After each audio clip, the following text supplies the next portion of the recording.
Hi everyone, today we will talk about how to fix WhatsApp language.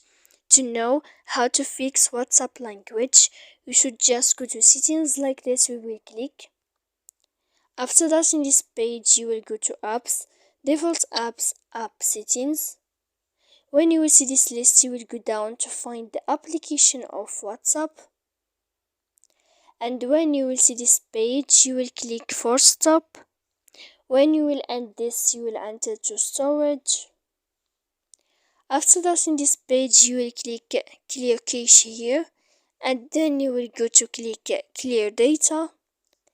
And after all that, you can update your application so that you can know how to fix WhatsApp language. So please don't forget to support us by like and subscribe. See you next time in another video.